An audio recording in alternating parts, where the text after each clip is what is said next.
Jesus says, "Peace I leave with you. My own peace I give to you."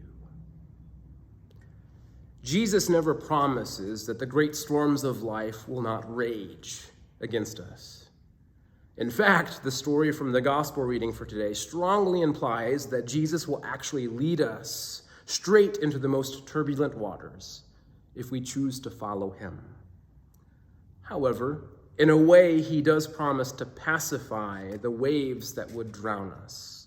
In a way, he does promise to speak a word of peace, calming all of the turmoil that so often disturbs the serene spirit within us. In a way, he promises that when we rouse him from his sleep, he will come forth and rebuke the storm. But here's the thing. It is we who have to rouse him. The storm does not disturb his rest. We do. There's a lesson to be learned in that one. Then and only then, after we have roused him from his sleep, do we come to realize that what are storms to us are never storms to him. That which we feel endangers us, he never feels endangered by. And we come to discover that even when we feel the most threatened in life, the most scared, the most uncertain, the most vulnerable, such things never disturb the resting Christ within our hearts. But here's the thing.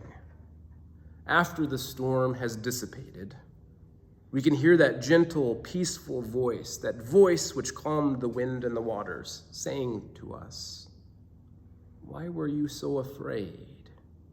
Have you still no faith?" Perhaps Jesus' calming of the storms of life is not the point.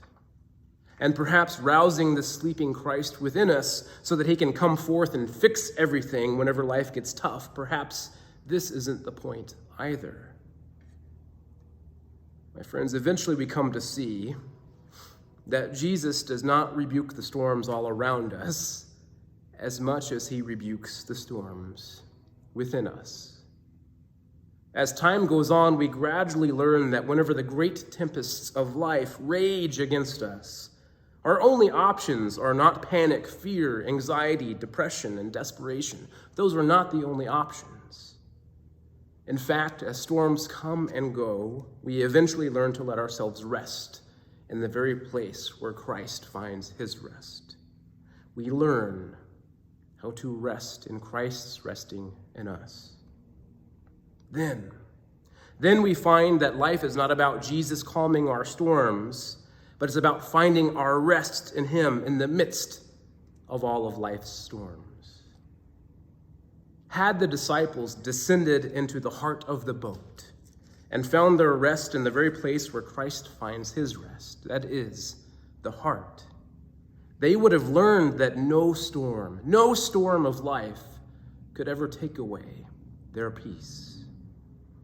After all, which is the greater miracle? Finding peace because Jesus has taken all of the difficult things in life away, or finding peace even in the midst of all of life's difficulties? Which is the greater miracle? Jesus rebuking the storm, or the disciples learning to find their rest in Christ, even in the midst of the storm? My friends, we are on the brink of sainthood whenever we learn how to start choosing the greater miracle, the greater peace. Peace I leave with you. My own peace I give to you.